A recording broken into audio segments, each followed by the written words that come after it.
Antara agama, ilmu pengetahuan dan teknologi ada hubungan yang harmonis dan harus terintegrasi. Kalau dalam hadis itu dikatakan gini, al ilmu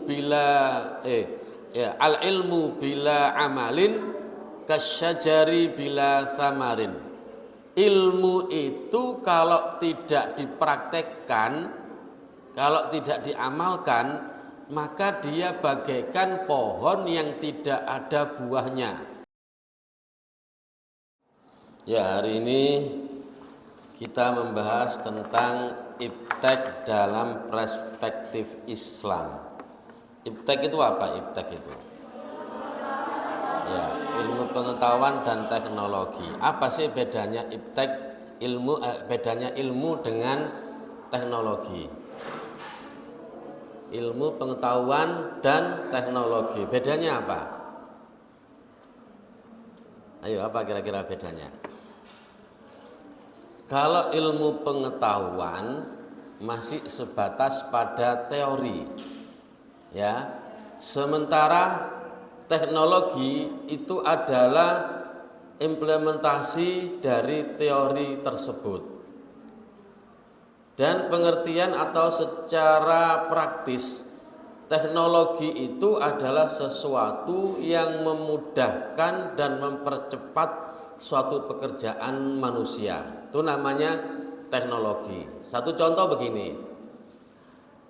Dulu sebelum ditemukan sepeda, baik sepeda sepeda pancal ataupun sepeda motor atau sepeda angin, dulu orang berjalan 1 kilometer itu bisa ditempuh dengan waktu sekitar taruhlah misalkan setengah jam, 30 menit.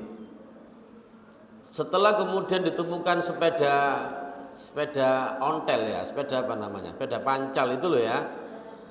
Perjalanan manusia yang asalnya 30 menit bisa dipersingkat menjadi 15 menit. Kemudian ditemukan sepeda motor yang sudah punya mesin, maka perjalanannya bisa ditempuh dengan 5 menit saja. Nah, itulah yang disebut dengan teknologi. Sesuatu yang menyebabkan menjadi mudah dan cepat. Itu teknologi. Ya, banyaklah teknologi, dari yang teknologi sederhana sampai teknologi yang super rumit, ya, super rumit. Tuh. Nah, sekarang kita akan membahas dalam perspektif Islam. Bagaimana sih Islam memandang iptek tersebut, ya. Sebelum masuk ke sana, ini saya menyampaikan pertama, manusia itu adalah sebuah makhluk, satu-satunya makhluk yang ditunjuk oleh Allah sebagai khalifah. Ya, kemarin di pembahasan manusia, fungsi dan tugasnya. Apa tugas manusia kemarin? Sebagai khalifah. Khalifah itu dalam tanda bahasa atau dalam istilah bahasa, khalifah itu adalah pengganti. Penggantinya siapa? Penggantinya Allah. Loh, kenapa kok harus Allah butuh pengganti? Ya, kemarin sudah saya jelaskan. Nah, dalam perspektif yang lain, manusia itu sebagai khalifah. Khalifah itu adalah pemimpin. Nah, pemimpin itu dia harus punya apa kemarin? Harus punya inovasi, harus punya kreativitas, ya, sehingga kemarin ya, tugas manusia fungsinya ada dua kan, sebagai hamba Allah, Abdullah, dan yang kedua sebagai khalifah. Ya, sebagai hamba Allah, manusia itu pasif kemarin kan, pasif itu ya ibadah, tunduk, pasrah, itu namanya Abdullah, hamba Allah. Nah, sebagai khalifah tidak boleh. Dia harus punya kreativitas, dia harus punya inovasi. Nah, karena itulah manusia yang memiliki kapasitas dan kompatibilitas sebagai khalifah, maka manusia ditunjuk. Ya, saya pernah menyampaikan ada 3 kriteria makhluk Allah. 1, yang mempunyai akal saja. 2, yang mempunyai nafsu saja. Dan yang ketiga, mempunyai 2 kombinasi antara akal dan punya nafsu. Yang punya akal saja kemarin siapa? Makhluk Allah. Yang punya akal saja. Hah? yang punya akal saja. Malaikat, malaikat itu punya akal saja. Dia tidak punya nafsu. Nafsu itu kepentingan, keinginan. Malaikat itu tidak punya keinginan apa-apa. Sudah dia diperintahkan misalkan sujud sampai hari ini, malaikat ya sujud terus. Dia tidak punya keinginan apapun. Itu malaikat. Kemudian yang punya nafsu saja itu siapa? Hewan dan juga apa? Setan. Ya keinginan saja, kepingin terus. Tapi dia tidak punya akal. Itu hewan. Hewan itu kepingin terus, dia tidak punya akal. Ya coba sampein kasih makan apa saja, hewan itu mesti mau. Dia tidak punya akal. Apakah makanan itu enak apa tidak, basi apa tidak, terus kedaluarsa apa tidak, tidak punya akal seperti itu. Nah manusia punya dua-duanya, ya punya akal dan punya nafsu. Ya kalau misalkan khalifah itu diserahkan kepada malaikat, dunia ini tidak akan bisa berkembang karena malaikat tidak punya keinginan. Ya orang bisa berkembang itu karena faktor ada keinginan. Ada keinginan untuk hidup enak, ada keinginan untuk hidup sejahtera, ada keinginan untuk ini itu, maka disitulah melahirkan inovasi dan kreativitas. Contoh sampean aja lah, contoh. Sampean kalau punya keinginan, kemudian ingin diwujudkan keinginan itu, dia kan ada usaha. Coba kalau dia tidak punya keinginan, wis gak lapo-lapo gitu, ya tidak ada apa-apa. Adakah orang seperti itu? Ada. Saya punya teman ya. Ya tidak tahu kenapa, mungkin sudah mendekati malaikat ya, mendekati malaikat. Dia tidak punya keinginan apa-apa, di rumah terus. Sampai ketika beberapa waktu lalu saya ketemu itu pucet orangnya itu, ya tidak pernah keluar rumah, tidak kena sinar matahari mungkin ya, pucet gitu. Ya sampai seumur saya, ya gak lapo-lapo, ya tidak menikah, ya tidak kerja, terus di rumah terus saja. Nah mungkin faktor nafsunya hilang, ya nafsunya hilang, tidak ada kepentingan, tidak ada keinginan. Lah manusia itu punya keinginan dan punya akal, maka manusialah yang ditunjuk oleh Allah sebagai khalifah. Karena dengan adanya nafsu, adanya keinginan itulah maka melahirkan inovasi, melahirkan kreativitas. Ya, kalau di Al-Qur'an kan dikatakan, dulu Allah itu sempat menawarkan khalifah itu kepada langit, kepada gunung, kepada bumi. Ada kan ayatnya itu kan inna aradnal amanata alas samawati wal ardi wal jibali fa abaina ayyahmilnaha wa asfaqna minha wa hamalahal insan. Kata Allah, saya pernah menawarkan bentuk khalifah ini kepada langit, kepada gunung, kepada bumi. Tapi mereka tidak ada yang mau. Padahal secara potensi kekuatan manusia dengan langit itu masih kekuatan langit, dengan gunung juga gitu, dengan bumi juga gitu. Tapi mereka menolak semua karena mereka tidak punya nafsu. Artinya orang tidak punya nafsu, tidak punya keinginan, ditawari apapun ia tidak mau. Coba contoh ya, misalkan ya ada orang masih belum punya keinginan untuk menikah, misalkan ya, ditawari menikah itu tidak mau. Ya, ditawari nikah tidak akan mau, memang belum keinginan. Beda kalau sudah keinginan, lulus SMA kepingin kawin, karena ada keinginan.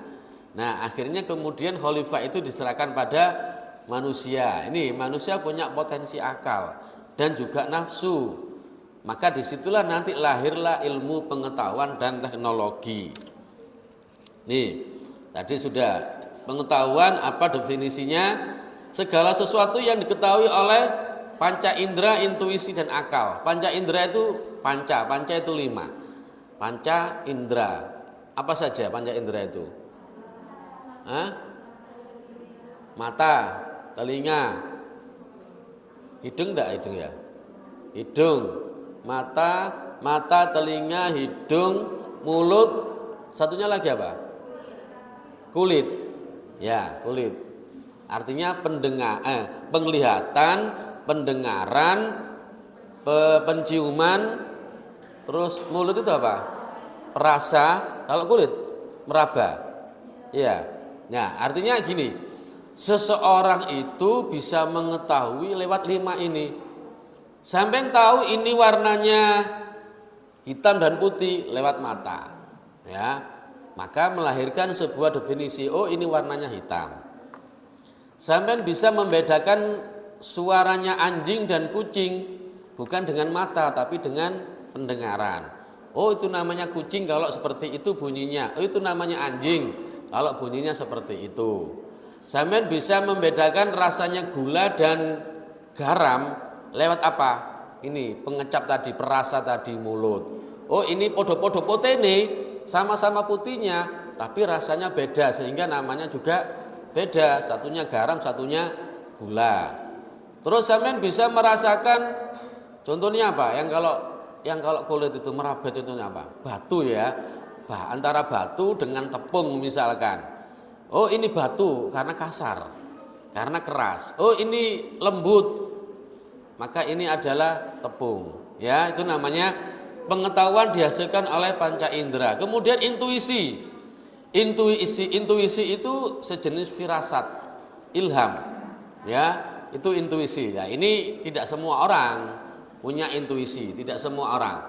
Terus kemudian akal. Contohnya apa? Pengetahuan yang dihasilkan oleh akal. Contoh begini, hari ini kita bisa mengatakan, coba ini ya, yang berputar itu sebenarnya yang berjalan itu matahari apa buminya? Bumi ya. Padahal saya melihat matahari pagi itu di timur berjalan terus sampai ke barat. Secara mata kita akan mengatakan yang berjalan itu matahari. Tapi secara akal itulah kita bisa mendefinisikan sebenarnya matahari itu tidak berjalan, diam dia itu. Buminya aja yang berputar. Kita tahunya lewat apa? Lewat akal, bukan lewat mata, bukan lewat penglihatan.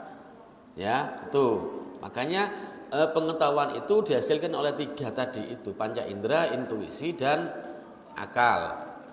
Terus kemudian ilmu pengetahuan itu diklasifikasi. Ada ilmu matematika, ada ilmu sosial, macam-macam. Sehingga menghasilkan sebuah kebenaran objektif. Nah, teknologi, saya katakan tadi, teknologi itu produk dari ilmu pengetahuan, implementasinya. Ketika orang berpikir, saya kalau jalan dari Stesia ini misalkan ke mana misalkan? Ke Wonokromo, itu butuh waktu yang lama dan saya bisa capek dari sana. Akhirnya dari ilmu pengetahuan itu dia meneliti apa caranya. Muncullah sepeda motor, muncullah mobil, maka disebut dengan teknologi. Ya, teknologi itu adalah produknya. Tuh. Nah, sekarang begini, pada dasarnya teknologi itu memiliki karakter yang objektif dan netral. Artinya objektif itu pengetahuan itu tidak punya agama. Pengetahuan itu tidak berdasarkan pada suku, ras, agama dan antar golongan. Ya, pada dasarnya dia netral. Satu contoh misalkan teknologi misalkan apa pisau contoh ya pisau. Pisau itu sampai nilai sebagai sebuah teknologi kebaikan apa kejahatan. Pisau, tahu pisau kan? Nah, coba sampai nilai teknologi pisau tadi itu dia itu nilainya kejahatan apa kebaikan? Hah? Kejahatan apa kebaikan? Dua-duanya. Salah satu nggak bisa. Sampean pilih. Netral dia nilainya kan? Nggak bisa dinilai. Nah, ketika kemudian pisau itu digunakan oleh ibu-ibu untuk ngiris tahu, tempe, maka pisau ini bernilai kebaikan. Ya. Tetapi kemudian jika pisau ini dipegang oleh penjahat, preman, maling, maka pisau ini akan dipakai untuk kejahatan, untuk membunuh. Nah, makanya pisau teknologi tadi itu sebenarnya dia adalah bebas nilai, tidak punya karakter objektif dan netral. Sama, nanti saya mengembangkan ke teknologi apapun. Ya, contoh nuklir. Nuklir itu dia bebas nilai. Tapi ketika nuklir itu dipakai untuk membangkitkan tenaga listrik, kan ada ya, pembangkit listrik tenaga nuklir, maka dia menjadi sebuah nilai kebaikan. Nah, sebaliknya jika nuklir itu digunakan untuk perang seperti yang terjadi di Israel hari ini, maka nuklir itu akan menjadi sebuah nilai keburukan atau kejahatan. Nah, dia bebas nilai, tidak punya agama. Nah, sekarang itek dalam pandangan Islam. Antara agama, ilmu pengetahuan dan teknologi ada hubungan yang harmonis dan harus terintegrasi. Kalau dalam hadis itu dikatakan gini, al ilmu bila amalin kasyajari bila samarin. Ilmu itu kalau tidak dipraktekkan, kalau tidak diamalkan, maka dia bagaikan pohon yang tidak ada buahnya. Sampai misalkan punya pohon mangga, bertahun-tahun tidak ada buahnya, kira-kira sampean seneng apa enggak? Enggak seneng kan? Mesti langsung ditebang, potong aja kayak opo. Ya, saya itu mencoba, pernah dikasih orang cangkokan kelengkeng, cangkokan kelengkeng. Kelengkeng itu bibit unggul. Saya tanam di depan rumah. Sudah bertahun-tahun, hampir 10 tahun, tidak ada buahnya. Ya sudah, saya tebang. Padahal di tempat orang yang ngasih saya itu buahnya bagus, kelengkengnya itu. Dagingnya besar, bijinya kecil. Tapi saya tanam, tidak bisa karena dilihat, oh tanahnya ini jelek. Karena tidak ada buahnya, ya sudah saya tebang. Meskipun pohonnya pohon kelengkeng. Kalau dijual setinggi 30 cm itu mahal waktu itu, hampir 300. Saya dikasih tok itu, tapi tidak berbuah, ya wes ditebang aja. Seperti itu. Ilmu dengan amal, ilmu dengan teknologi harus berjalan seharmonis. Nih. Ada akidah tadi ya. Ilmu pengetahuan dan teknologi itu harus didasari oleh 3 hal. Ada akidah, ada syariah, ada akhlak. Kalau ilmu pengetahuan tidak didasari oleh ini, maka dia akan menjadi bahaya. Seperti tadi pisau. Pisau itu kalau pemegangnya yang mempunyai, yang menggunakan tidak didasari oleh 3 hal ini, maka teknologi itu akan menjadi sebuah kejahatan. Nah, itu penting. Satu contoh hari ini HP ya, HP. HP itu sama tadi itu, bebas nilai. Saya tidak bisa mengatakan HP itu jelek, tidak bisa mengatakan HP itu baik. Tergantung kita gunakan untuk apa, gitu ya. Dulu zaman saya belum pandemi, anak-anak saya itu saya tidak saya perbolehkan pegang HP, kecuali hari Minggu itu saya kasih waktu 1 jam saja. Sebelum pandemi loh ya. Nah sekarang setelah waktu pandemi, semuanya pakai HP, pembelajaran pakai HP. Anak saya yang 2 yang kecil-kecil itu, yang besar yang sudah di pondok tidak pakai HP. Yang kecil itu akhirnya punya HP sendiri-sendiri. Saya punya HP, istri saya punya HP, 2 anak saya belikan HP. Nah akhirnya sekarang ya HP akhirnya. Padahal dulu sebelum pandemi saya larang, cuma saya perbolehkan hari Minggu. Sekarang tiap hari, meskipun saya batasi, pulang sekolah jam 2 sampai jam 3 itu selesai. Selesainya dia tidak boleh pegang HP. Saya seperti itu dengan anak saya. Kamu boleh punya HP, saya belikan. Tapi pemakaiannya pulang sekolah jam 2 sampai jam 3 saja. Setelah itu HP taruh kamar saya. Sudah saya taruh kamar saya, tidak boleh diapa-apakan sampai malam. Besok lagi baru diambil. Itu saya, ya harus dibatasi seperti itu. Karena tadi itu HP itu kalau dipegang oleh anak-anak kecil dia tidak tahu untuk apa HP itu. Ya kalau hanya untuk main game. Ya, saya punya keponaan masih kelas berapa ya? TKB. Itu main game online. Tahu ya game online ya? Game online kan kadang-kadang ada yang ngasih narasi, kasih komen gitu ya. Apa namanya? Komen gitu ya. Pas kebetulan yang ngasih komentar itu meso. Jadi keponaan saya yang kelas TKB itu akhirnya pinter meso. Wih, hebat sekali kalau meso. Nek kalah itu meso. Ya. Ngomongnya masih belum jelas. Tapi ngomongnya hako gitu terus. Saya pernah tanya, "Itu ngomong apa sih?" Saya bilang gitu. Itu meso itu. Hako. Ya Allah. Akhirnya saya marahi. Nggak boleh seperti itu. Tapi namanya anak kecil ya tetap. Wong yang ngasih komen itu meso. Ya dia ikut meso akhirnya.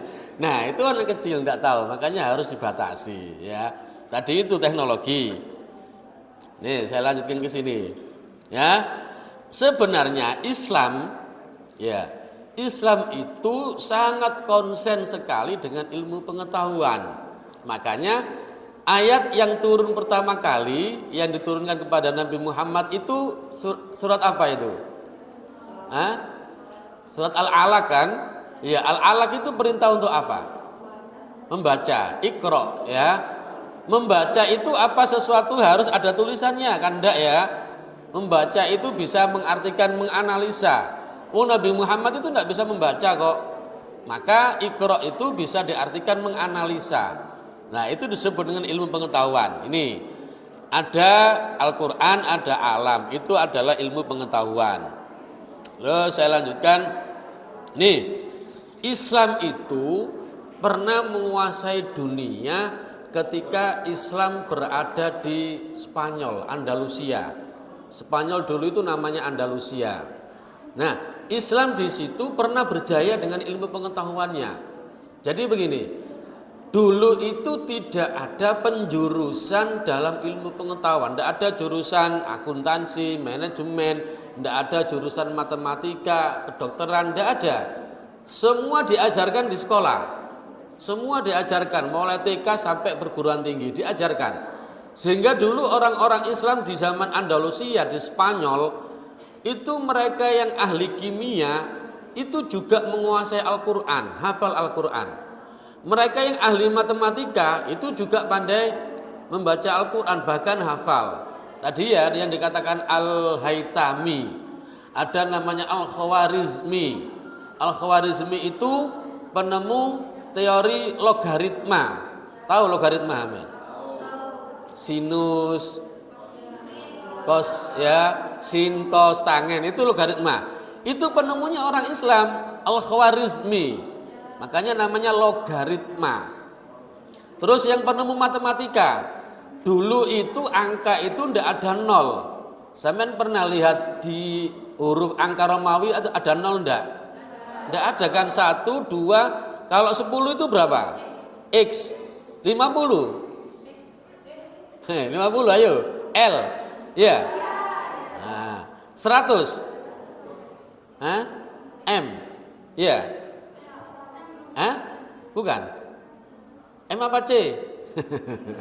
Lali misalnya. Itu angka Romawi. Coba sampean ya. 150, sampean tulis Romawi. Ditambah 120, tulis Romawi. Sampean susun ke bawah. Bisa enggak dihitung? Susah. Ya. Maka ditemukan oleh seorang yang bernama Al-Jabbar. Al-Jabbar itu yang menemukan angka 0. Berarti loh ternyata 0 itu angka Arab itu loh. Dimulai 0, 1, 2 sampai 9. Maka 10 itu 1 sama 0. Tidak di angka Romawi. X itu susah. Ya. Itu Al-Jabbar. Saya mungkin belum menangis. Saya masih ketika SMP sama SMA. Dulu itu ada nama matematika itu dulu dibagi 3. Ada 2 sih. Ada Al-Jabbar, satunya aritmatika. Kalau Al-Jabbar itu ilmu menghitung, kalau aritmatika itu ilmu bangun. Ya, lingkaran, kubus, segitiga itu aritmatika. Sekarang kan tidak ada, jadi satu. Matematika gitu aja namanya. Zaman saya dulu SMP SMA masih ada dua, aljabar sama aritmatika.